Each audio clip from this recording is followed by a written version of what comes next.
Alright, good evening, ladies and gentlemen. Welcome to another installment of Beer Time. I'm your host, Ferris, and we're going to continue our European tour here with... Yesterday we were in France. Today we're going to kind of jump over to their neighbor, Belgium. Now, a lot of you beer people kind of know where I'm going to go with this, but for those of you who don't, I'm going to kind of mention this a little bit. I think Belgium is a really cool country. There's a lot of cool stuff on there. If you take a look at pictures of little places like Bruges, for example, absolutely pretty. A lot of cool history there. But also, from a beer drinker's perspective, it's kind of like this absolute center of real high-end fancy beer. I mean, almost everywhere has good beer. You know, Bavaria here in the U.S., England, Russia, Philippines, Japan, China, all good beer. But there's something really unique about the Belgians, and I'm going to kind of highlight this with something I haven't had for years, Delerium Tremens. Now, those of you in neurology might recognize that name. Delirium tremens is the technical term for the hallucinations and tremors that one goes through when undergoing alcohol withdrawal. So that's a pretty interesting name here. Apparently this particular brewery has a whole line of delirium beers. First off, I also kind of want to talk a little bit about the bottle here, because this is also really unique. There's kind of this... The bottle is... There's very few bottles I've seen like this, but you can tell it's glass, but it's got this real cool sort of almost eggshell stippling on it. It's off-white, it's speckled. The labeling is covered in pink elephants, alligators, griffins up at the top here, Chinese dragons. It's almost kind of like that bit in Fantasia with the ostriches and the hippopotamuses all doing ballet to Dance of the Hours. Kind of like that. And with a name like Delirium with the pink elephants, a little bit of the pink elephant scene from Dumbo thrown in as well, too. A couple of shout-outs for your classic animation fans there. A couple of things about this. Apparently, at least according to the label here, this particular brewery, family brewery in Belgium, has been in operation since 1654. So over, 300 years or so of experience. And I want to mention that for a little bit here, because yeast, the stuff that turns the sugar in the grain from sugar into alcohol,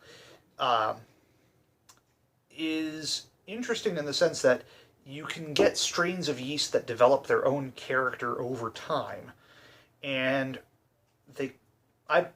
you can really get different flavors for stuff and bring out a lot of interesting stuff depending on which strain of yeast you're using. For example, those of you that like Blue Moon, which is a perfectly fine beer, know that you garnish it with an orange. That's because when they were trying to recreate that same flavor of Blue Moon beer, the yeast that they were trying to go for imparts an orange flavor to it, and they couldn't get that. The brewers, I think it's Miller Coors, if I remember right, they couldn't get their hands on that particular yeast strain. So that's why they garnish it with that orange there, to impart that same sort of flavor. This should be interesting. When I remember when I first drank this particular beer... Oh, crud. Let's save some of that there. Well, I'll get to that in a minute. It's a little eager to come out. You can see that's a pretty good head on it there.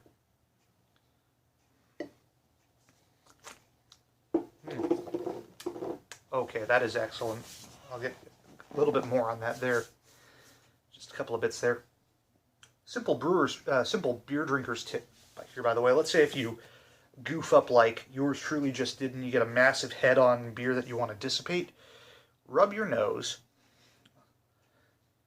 Go ahead and swirl that into the head of the beer. and that will help dissipate the head a little bit. Now, flavor-wise, that really won't interrupt things too much. All right, let's carefully pour the rest of that out.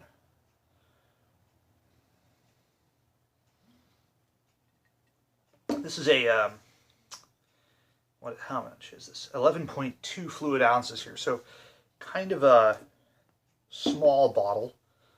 I will say, though, knowing what I know about the Belgian beers and all that, like the Belzebuth from the last video, if you were to order this at a bar, they would serve it to you in a chalice sort of glass. So we're going to make do with what we have here. Okay. Got that foil off the top of there. Nice touch. Even the top of the bottle cap is blue once you get the foil off of it. So you could go without, but really, you'd really be detracting from the look of a really excellent bottle, I'd say. Okay. That head's dissipated a little bit. Still got a little bit of lacing around the top. All right. Again, kind of what you'd expect out of a Belgian beer. You get some real nifty yeast aromas out of that.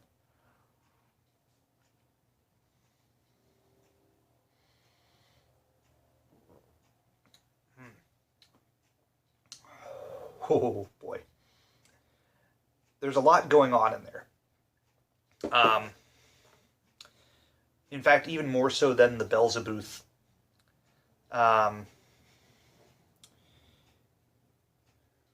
It's hard to begin. The yeast aroma is almost the most predominant thing out there, and it's almost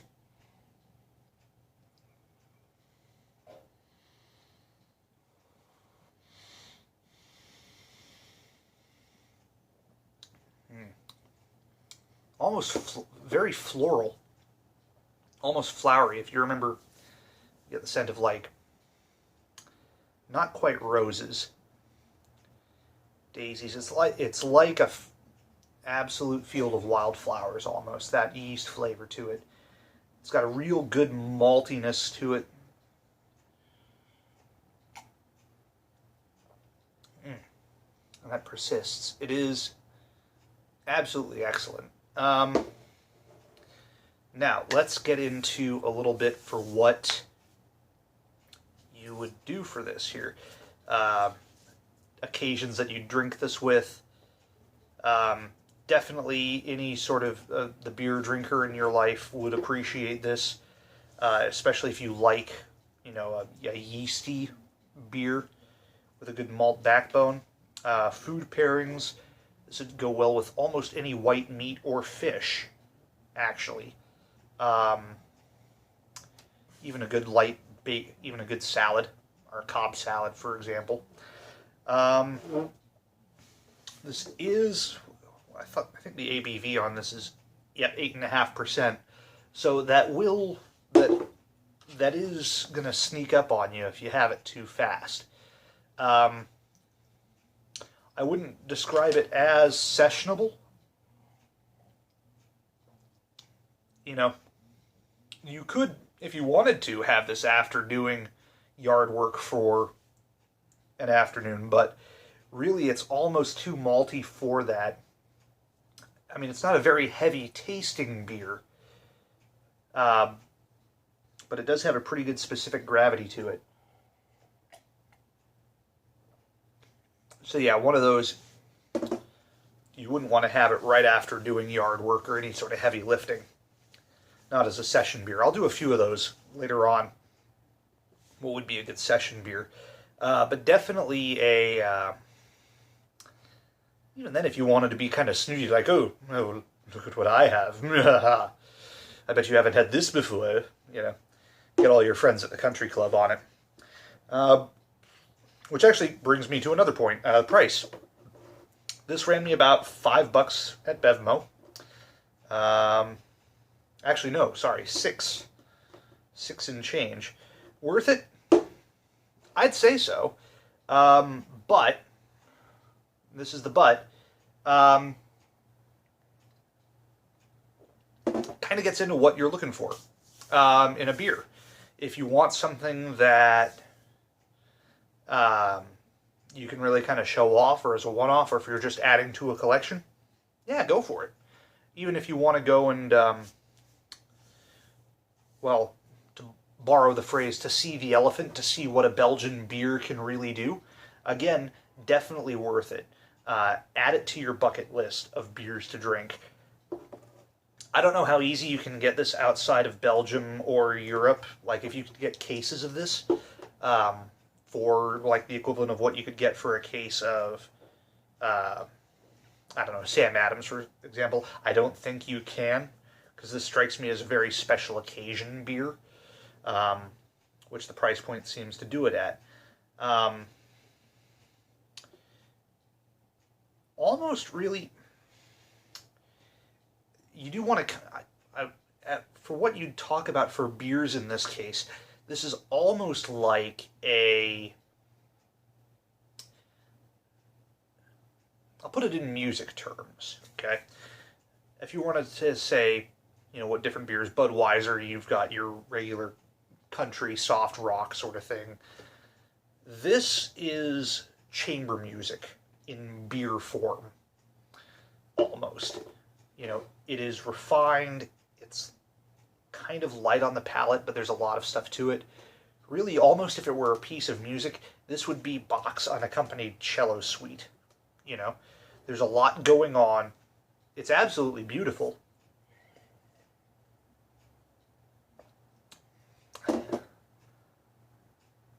Not necessarily for every occasion, but it is definitely worth going and experiencing, because your life is a little bit less awesome without trying it.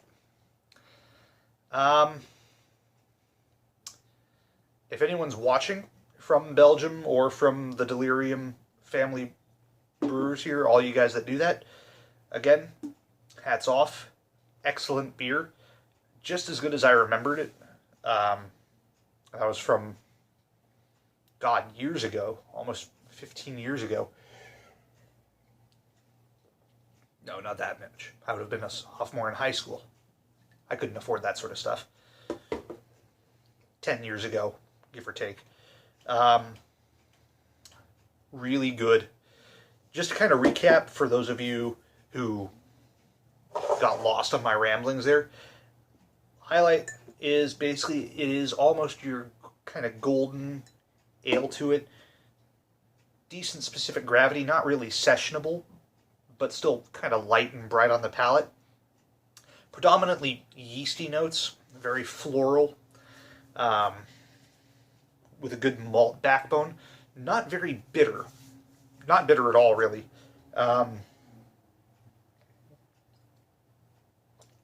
So if you like a good smooth, if you want a good example of smoothness for a beer with floral notes without that hoppy bitterness, this would actually be a good thing. This is actually, I'll get back to this here. If you've got someone in your life, and we all have somebody, it's like, I don't like beer, it's too bitter. Well, guess what? This is for them. Here, have this. It's not bitter, it's still floral. This is what beer can be. Try that out for them and see how they like it. They might be surprised. Especially if you can find it. Which, again, it might be hard to find. I will say, if you can find it, snap one up, just to say that you can do it. It is worth getting, just to say that you've done it, and you've had it. But that's about it for right now. I can't really think of anything else to add to that other than good job. In the meantime, as always, please subscribe, leave your comments, let me know what you think. Follow me on Twitter, at @iron_fox. Stay safe, drink responsibly. Cheers. Or whatever cheers is in Flemish, I guess.